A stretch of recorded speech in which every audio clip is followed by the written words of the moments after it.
앞에 영광의 박수 올리겠습니다. 할렐루야. 할렐루야. 네, 우리 10월의 네 번째 주를 맞이해서 하나님 앞에 예배드리는 성도님들께 하나님의 크신 사랑이 함께 하시길 바랍니다. 자, 가슴에 손을 얹고요. 내 영혼아 여호와께 찬양하라. 시작. 내 영혼아 여호와께 찬양하라. 우리 옆 사람의 손을 잡고 모범이 되는 성도가 됩시다. 기도하겠습니다. 참 좋으신 아버지 하나님 감사합니다. 10월의 아름다운 계절에 아름다운 믿음 허락하셔서 몸된 교회에서 신령과 진정으로 예배 드립니다. 우리 예배를 홀로 영광 받으시고 심령마다 좋은 것으로 선한 것으로 옳은 것으로 충만하게 역사하여 주시옵소서. 오늘도 말씀하시길 원하시는 하나님께서 종의 입술을 대어나오니 듣는 자들에게 하나님의 말씀으로 받게 하시고 저에게 필요한 말씀으로 응답받는 말씀으로 새로운 말씀으로 역사하여 주시옵소서. 오직 주의 영이 함께할 줄로 믿습니다. 예배를 방해하는 흑암 권세 물리쳐 주시옵고 성령으로 역사하여 주시옵소서. 예수 그리스도의 이름으로 감사하며 기도드리옵나이다. 아멘.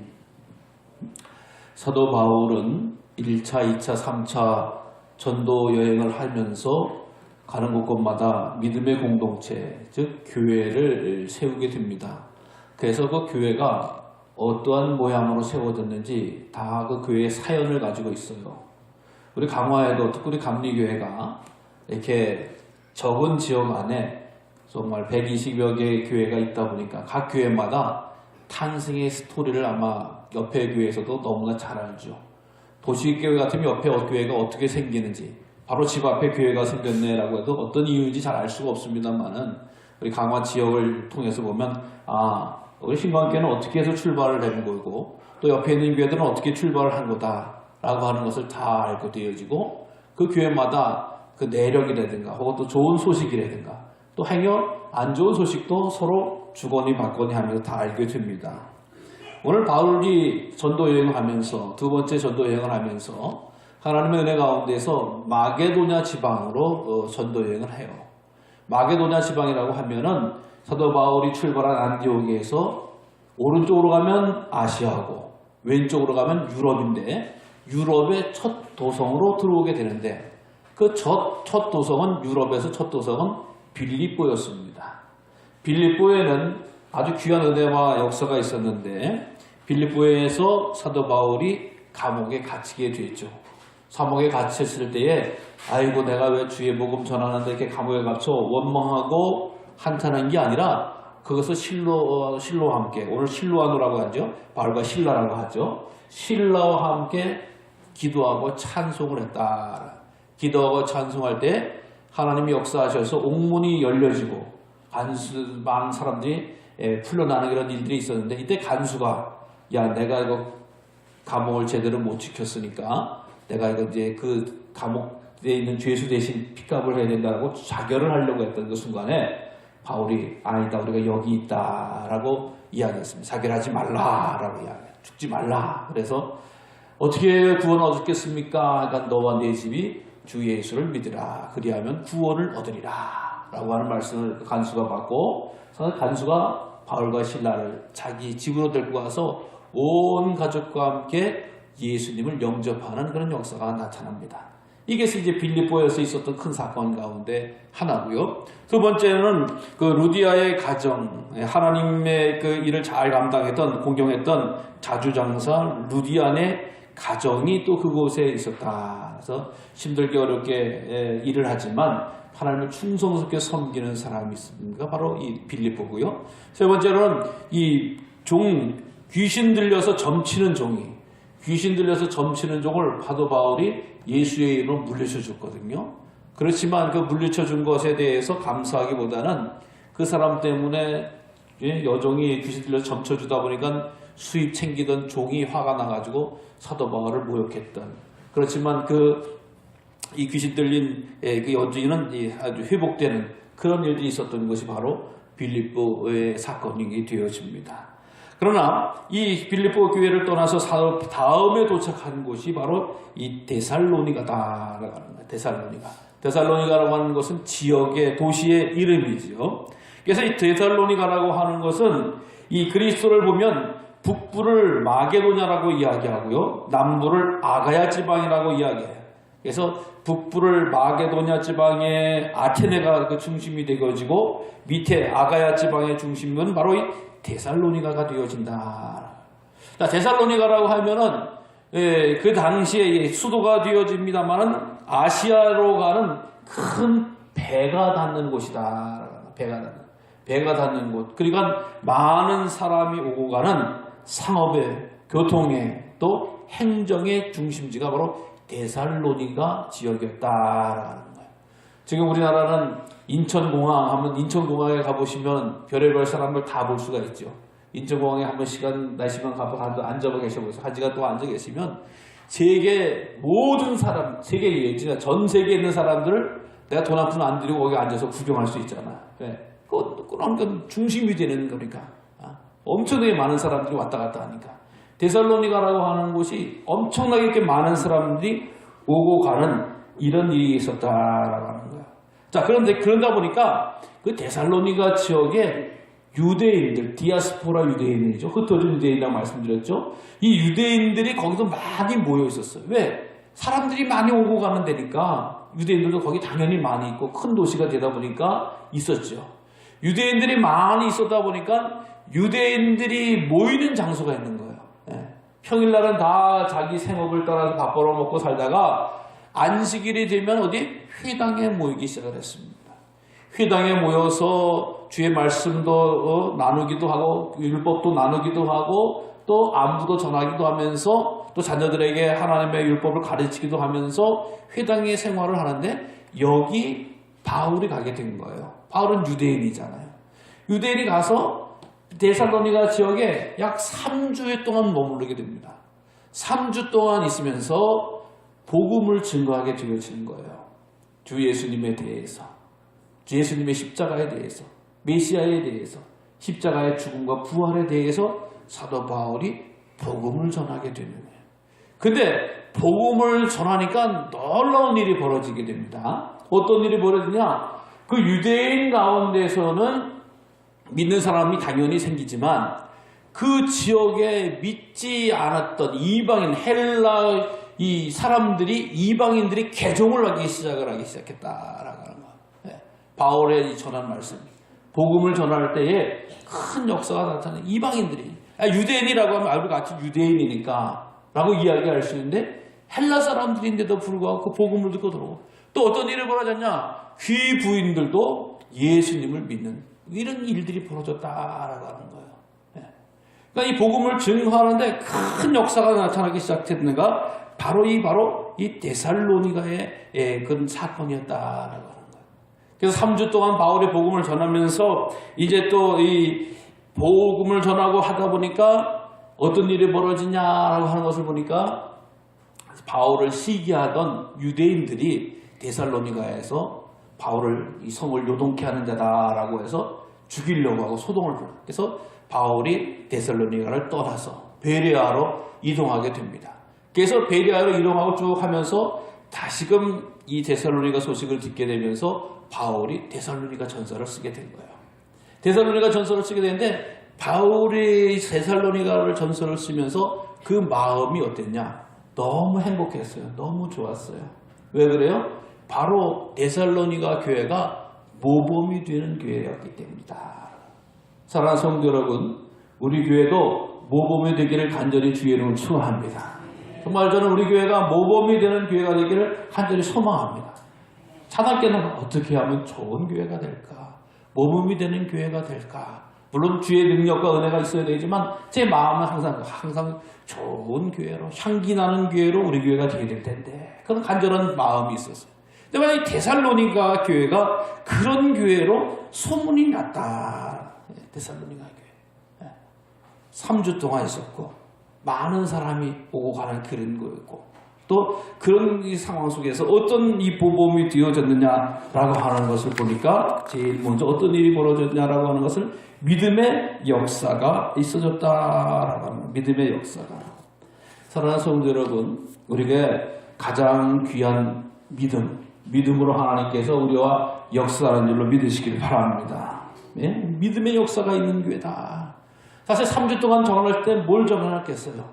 사도 바울의 설교를 분석해보고 내용을 정리해보면 예수님은 그리스도시다 라고 하는, 예수님은 바로 이 세상을 구원하실 분이시다 라고 하는, 예?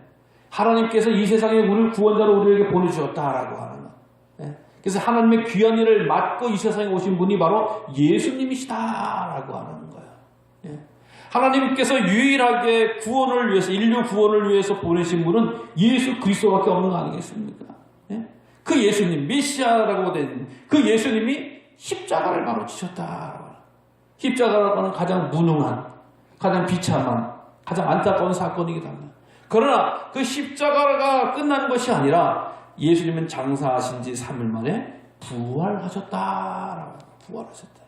그리고 장차 그 주님께서는 하늘 보좌 우편에 앉으시고 그 주님께서는 믿는 자들에게 심판의 때에 구원과 은총과 사랑으로 우리를 믿는 자들을 안으신다, 받으신다라고 하는 그 내용, 그 말씀을 바로 사도 바울은 가는 곳곳마다 증거하셨습니다.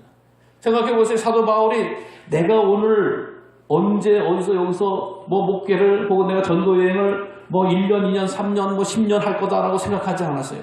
주님이 가라면 가겠습니다. 주님이 옮기라면 옮기겠습니다. 때로는 핍박으로 올 수도 있고 때로는 여러 가지 상황으로도 올 수가 있기 때문에 사도 바울이 있는 순간순간마다 꼭 필요하고 가장 진리, 가장 정수가 되는, 가장 아주 핵심이 되는 내용만 전했다라고 합니다. 다른 얘기 할 필요 없어요.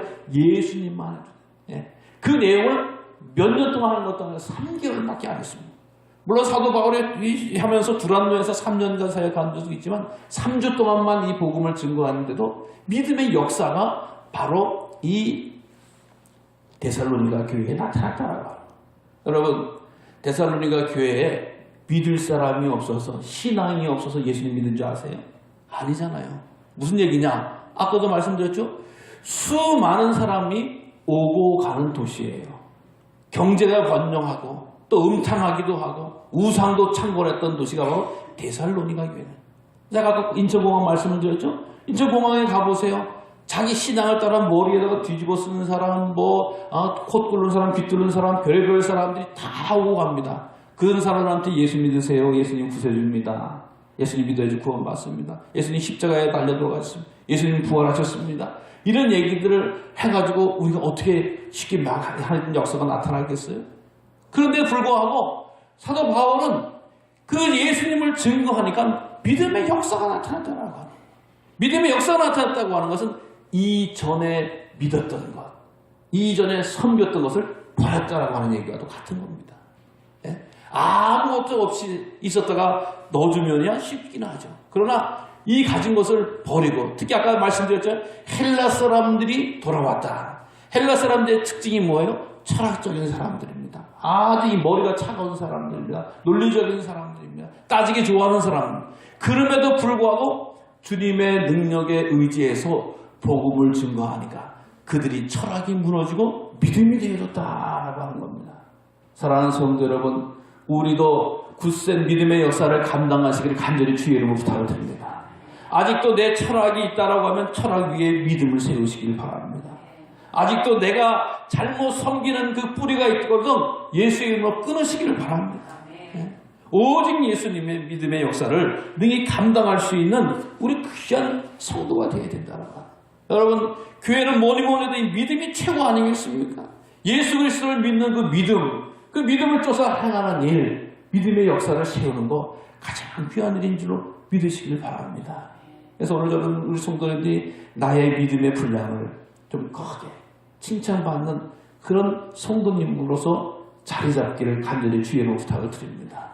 그래서 내가 오래 믿었다고, 오랜 시간 교회에 다녔다고 믿음의 역사가 커진 게 아니에요. 아까도 말했죠. 3주만 믿어도 믿음의 역사가 칭찬받는 데가 나타나더라고 하는 겁니다. 이것이 뭐냐? 내 심정에, 내 삶에, 내 신앙의 중심에는 오직 예수로만 가득 찼다라고 하는 거예요. 예수님에 관한 이론이 복잡하고 어려운 게 아니라고 하는 거예요. 철학적이고 사색적인 게 아니에요. 높은 공부를 많이 해야지 알 수 있는 것이 아니라고 하는 것입니다. 바울이 전한 그대로 복음을, 아주 원색적인 복음을 그대로 믿기만 하면 그것이 바로 믿음이 되어진다라고 하는 거예요. 그 믿음의 역사가 나타나요. 그래서 글을 몰라도 좋아, 뭐 연세가 있어도 못 배워도 좋아, 아무런 상관이 없이 또 심지어 이방인이 있을지라도 예수 그리스도에 대한 복음을 믿어지는 역사가 있어지면 칭찬받게 될 줄로 믿으시기를 바랍니다. 그래서 주님, 제가 정말 예수님에 대한 확실한 믿음 위에 서가여 주시옵소서. 가장 존귀하고 귀한 것인데 데살로니가 교회가 그 많은 환난과 역경과 어려움 가운데서도 예수님을 믿는 그 믿음의 역사를 잘 감당했다. 여러분들 믿음은 어떤 일을 벌어지게 되는가 하면 사랑의 수고를 행하게 된다라고 하는 거 아니겠어요? 사랑의 수고. 네. 사랑이라고 하는 것은 우리가 1차적으로 이 입술을 통해서 말을 합니다. 내가 당신을 사랑합니다. 네. 사랑합니다. 얼마나 귀한 일인지 알 수가 없어요. 그러나 이 사랑의 수고가 있다라고 하는 것인데 이 사랑의 수고라고 하는 것까지는 어떤 것을 이야기하느냐? 바로 십자가와 같은 고난이 있었다라고 하는 거예요. 십자가와 같은 고난이 있었다. 수고라고 하는 게 그 말이라고 하는 겁니다. 여러분, 우리 기독교는 사랑의 종교 아니겠어요? 사랑이 어떤 수고가 어떤 사랑이 최고의 사랑입니까? 친구를 위해 목숨을 버리는 사랑, 즉 예수님의 희생적인 사랑에 근거하고 있다라고 하는 것입니다. 사랑의 수고가 목숨을 버리는 사랑이다라고 하는 거예요. 사랑이라 말로 하는 것이 아니라 참다운 진리의 참다운 삶의 표현의 역사가 나타난 것이 사랑이었다라고 하는 것이에요. 그래서 이 데살로니가 교회의 사람들은 사랑을 하는데 수고하면서 사랑했다라는 거예요. 여러분, 사랑이 남는 거 주는 게 사랑이 아니라고 하는 겁니다. 내가 십자가에 달려 돌아가기까지 주는 게 사랑이라고 합니다. 여러분, 우리 잘 알다시피 부모님이 자녀를 사랑할 때 힘껏 사랑하는 거 아니겠어요? 내가 힘에 붙이도록 사랑하는 거 아니겠어요? 나는 못 먹어도 자신을 먹였던 것, 나는 죽어가도 자신을 살렸던 것, 이게 부모님의 사랑 아니겠습니까? 아유, 내가 배부르고 자녀들 먹여야지. 그런 부모가 어디 있어요? 내가 배가 골트라도 자녀들 입에 넣어야지. 이게 부모의 마음. 예? 이 사랑이라고 하는 것이 이런 사랑을 내가 예수님을 믿기 때문에 내 이런 희생, 이런 어려움, 이런 아픔, 이런 고통을 당해도 내가 행해야지 라고 했던 교회가 바로 데살로니가였다. 데살로니가 교회.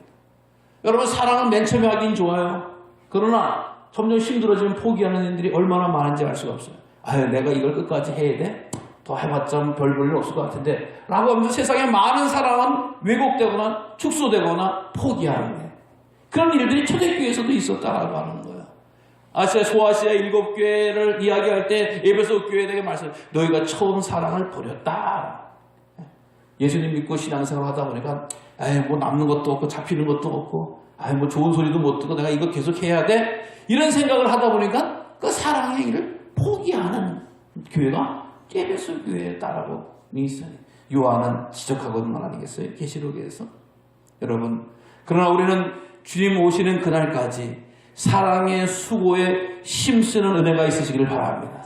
사랑은 결코 외면하는 법이 아니에요. 사랑은 결코 열매를 맺습니다. 귀한 일들을 갖게 하신다라고 하는 것을 믿으시기를 바랍니다. 이 사랑이라고 하는 것이 추상적이거나 그냥 아무렇게 떠도는 그런 음성이 아니라 구체적인 행위의 결실이다라고 하는 것입니다. 여러분, 우리 주님이 하나님의 사랑이라고 하는 것은 뭐라고 그러십니까? 하나님께서 우리를 진정 사랑하셨다라고 하는 걸 대놓고 이야기할 수 있는 건, 야, 예수님이 뭘 사랑하셨다고 그러냐? 무슨 사랑이냐고 이야기하냐? 라고 이야기할 때 우리가 말할 수 있는 게 뭐예요? 예수님은 나를 위해 죽기까지 사랑하셨다라고 우리는 대답해야 될 줄로 믿습니다. 주님이 사랑하시는 가장 확실한 이 죽음이에요.